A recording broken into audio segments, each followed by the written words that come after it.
तो इस वीडियो को यार मैंने 3 पार्ट में डिवाइड करा है। पहले पार्ट में अपन ये देखेंगे कि कौन से ऐसे डोमेन्स और फील्ड्स है जिसमें यार बेसिक मैथमेटिक्स लगता है। फिर अपन देखेंगे कि ऐसे कौन से डोमेन्स है जहाँ पे यार मॉडरेट मैथमेटिक्स लगता है, जैसे 9th 10th 11th 12th वाला।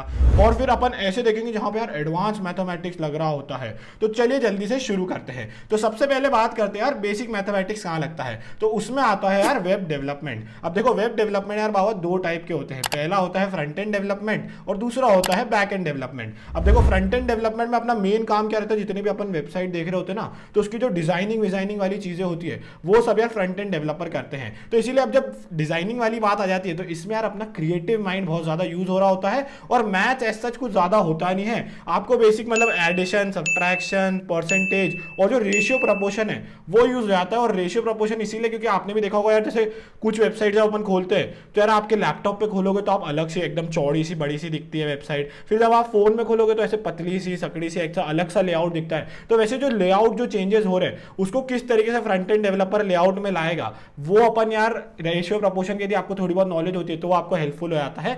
लेकिन आप मोटा मोटा देखो तो आपको ऐसे जितना कोई रिक्वायरमेंट मैथ्स की होती नहीं है। अब बात करें दूसरा बैकएंड की, तो यहाँ पे यार आपको बेसिकली जो वेब डिजाइन और आपको जो एक पेज से दूसरे पेज पे जाना होता है, फॉर एग्जाम्पल जब आप होम पेज पे हो फिर आप प्रोडक्ट को क्लिक करोगे बाय नाउ पे तो यार आपके कार्ट में ऐड हो जाता है, फिर आपका कार्ट खुल जाता है, फिर वहां से आप पेमेंट में प्रोसीड नाउ करते हो। तो ऐसे जब एक एक बटन क्लिक कर रहे हो तो दूसरे पेज में जा रहे हो, तो वो वाले जो कंसेप्ट होते हैं उसमें यार थोड़ा बहुत फंक्शन वंक्शन से सब यूज होते हैं। बट इसके लिए भी यार आजकल बहुत ज्यादा प्लगइन्स आ चुके हैं, तो आपको एज सच कोई मैथमेटिक्स में घुसना नहीं पड़ता, मतलब आप सीधा बस प्लगइन यूज करोगे और आपका काम बन जाएगा। अब अपन चलते हैं अपने दूसरे स्टेज पे जहां पे यार आपको थोड़ा moderate level of mathematics required रहता है। तो उसमें आता है यार डेटा स्ट्रक्चर्स एंड एल्गोरिथम। अब data structures and algorithm Baba placement और इंटर्नशिप के लिए सबसे इंपॉर्टेंट टॉपिक माना जाता है। क्यों? क्योंकि यार यहाँ पे आता है लॉजिक बिल्डिंग। ठीक है, अब मैं आपको एक एग्जांपल लेता हूँ कि कैसे इसमें मैथ्स यूज हो रहा होता है। तो यदि मैं आपको बोलूँ कि यार मैं आपको एक कोई नंबर दूं और आप मेरे को ये बताओ कि वो इवन नंबर है ऑड नंबर है, तो अब आप कैसे एल्गोरिथम लिखोगे या क्या स्टेप्स रहेंगे आपके? अब आप क्या बोलोगे कि यार पहले मैं यार उस नंबर को ना 2 से डिवाइड करूंगा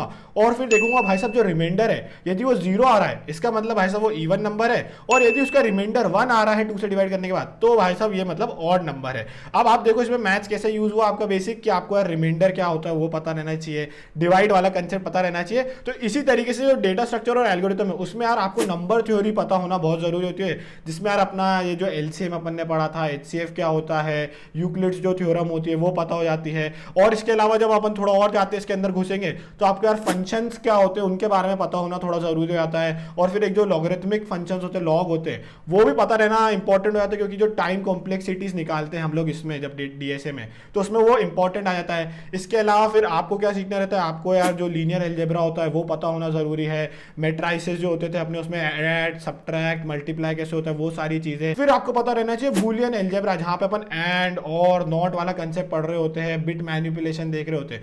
तो ये सारे जब आपको कंसेप्ट पता रहते हैं तो आपका यार मोटा मोटा डेटा स्ट्रक्चर अच्छी तरीके से हिल जाता है। तो इन शॉर्ट यदि अपन बात करें तो आपने जो है 10th तक मैथमेटिक्स पढ़ा है ना उतना, और आपको यदि 12th का थोड़ा बहुत बेसिक चीजें पता है तो आपका यार काम बहुत ही अच्छी तरीके से चल जाएगा डेटा स्ट्रक्चर एल्गोरिथम में भी, और आप अच्छी तरीके से प्लेसमेंट और इंटर्नशिप क्रैक कर सकते हैं जितने भी अपने फैंग कंपनीज और टॉप के प्रोडक्ट बेस्ड कंपनी होते हैं। अब अगले डोमेन के बारे में बताने से पहले मैं आपको यार हमारे जो वीडियो स्पॉन्सर पीडब्ल्यू स्किल्स है उनके बारे में बताना चाहता हूं। तो पीडब्ल्यू स्किल्स ने लॉन्च कर दी है 2 जॉब अश्योरेंस प्रोग्राम, जिनको कंप्लीट करने के बाद आपको टॉप नॉच कंपनीज में इंटरव्यू अपॉर्चुनिटीज मिलेगी। तो जो पहला बैच है वो है डेटा साइंस प्रो बैच, जहां पे आपको आर्टिफिशियल इंटेलिजेंस के सारे इंपॉर्टेंट टॉपिक्स जैसे कि machine learning, deep learning, computer vision, NLP और तो और जितने भी इमर्जिंग डोमेन्स है such as prompt engineering via OpenAI, वो सारी चीजें सीखने को मिलेगी। और जो दूसरा कोर्स है वो है फुल स्टैक वेब डेवलपमेंट का, जहां पे आपको सीखने को मिलेगा कॉम्प्लेक्स वेबसाइट्स और web application such as Netflix, YouTube, Instagram कैसे बनाए जाते हैं बाय मर्न स्टैक डेवलपमेंट। तो इसमें आपको यार MongoDB, express JS, react JS and node JS जैसी चीजें भी सिखाई जाएंगी। तो दोनों ही कोर्सेज में लाइव ट्रेनिंग दी जाएगी और आपको 9 मंथ्स के लिए गारंटीड इंटरव्यू अपॉर्चुनिटीज मिलेंगी पोस्ट कोर्स कंप्लीशन, जहां पे यार कोई हिडन टर्म्स एंड कंडीशंस नहीं है। प्लस 1-to-1 आपको यहाँ पे डाउट सपोर्ट मिलेगा, end to end pre placement training मिलेगी। तो बाबा आप लोग ये कोर्सेज जाके चेकआउट कर सकते हैं और आपको एडिशनल यार ₹1000 रुपीज़ का डिस्काउंट भी मिलेगा यदि आप मेरा कूपन कोड SD1000 यूज़ करेंगे। तो अब चलते हैं अपनी वीडियो की तरफ। अब अपन बात करते हैं कहाँ पे भाई साहब एडवांस एकदम मैथमेटिक्स लग रहा होता है। तो उसमें सबसे पहले आता है अपना machine learning, data science, AI।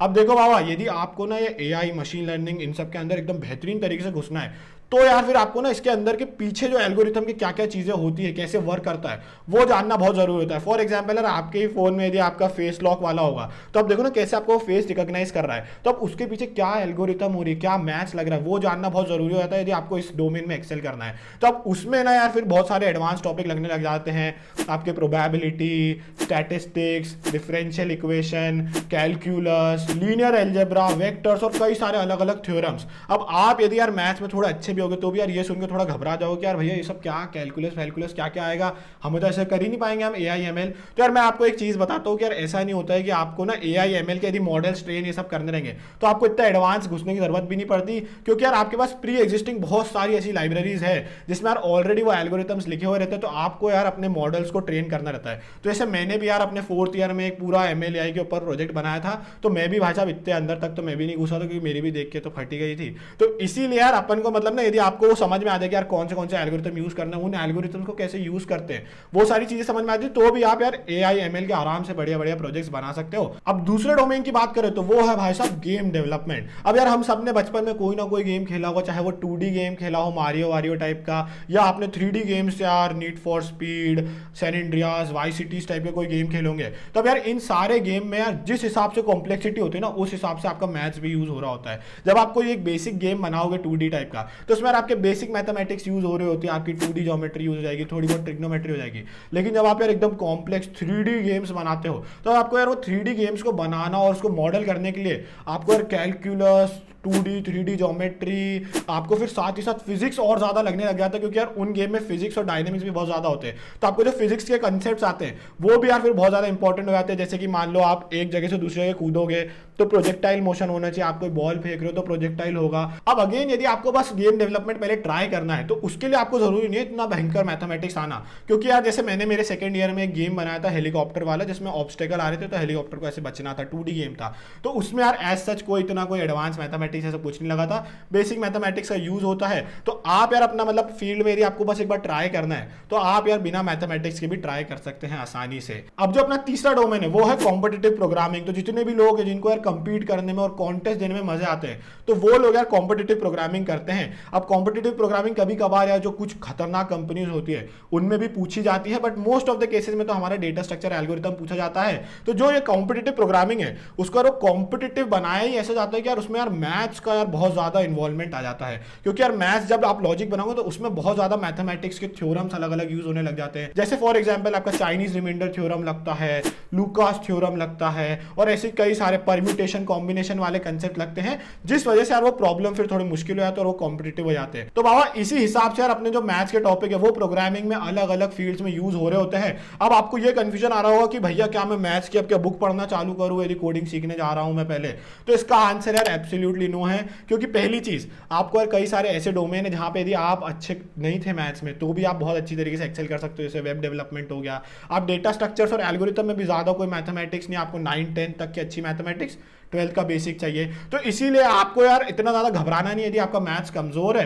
और दूसरी बात, यदि आपका यार एटीट्यूड जब आप सीख रहे हो कोई भी, भले ML AI सब जो भी सीख रहे होगे उसमें ऐसा रहेगा ना कि यार आप कोई भी चीज पकड़ रहे हो, जैसे ML AI में सीखना चालू करा, आपने वो एल्गोरिथम देखा, अब एल्गोरिथम में क्या क्या चीजें, क्या क्या प्रोबेबिलिटी, स्टैटिस्टिक्स के कॉन्सेप्ट यूज हो रहे हैं, आप जाके वो चीजें पढ़ो और वो सीख के वापस से अपने वाले में आ जाओगे। तो आपको ऐसा कुछ नहीं करना पड़ेगा कि पहले मैं पूरा प्रोबेबिलिटी स्टैटिस्टिक्स का पूरा चैप्टर निपटाऊं उसके बाद में ML AI में घुसूंगा, वो वाली दिक्कतें नहीं आएगी। आप थ्रू द प्रोसेस लर्न करते जाओगे, जो जो चीजें आपको रिक्वायर्ड है आप वो सीखते जा रहे हो, फिर आगे बढ़ते जा रहे हो, सीखते जा रहे हो, वो आगे बढ़ते जा रहे हो। तो यही थी इस वीडियो में। यदि आपको ऐसे ही और तगड़े तगड़े वीडियो चाहिए तो आप यार कमेंट में मेरे को बता सकते हो, और इस चैनल को आप सब्सक्राइब कर सकते हो, इस वीडियो को लाइक कर सकते हो। अपन मिलेंगे जल्दी से अगली वीडियो में, टिल देन बाय बाय।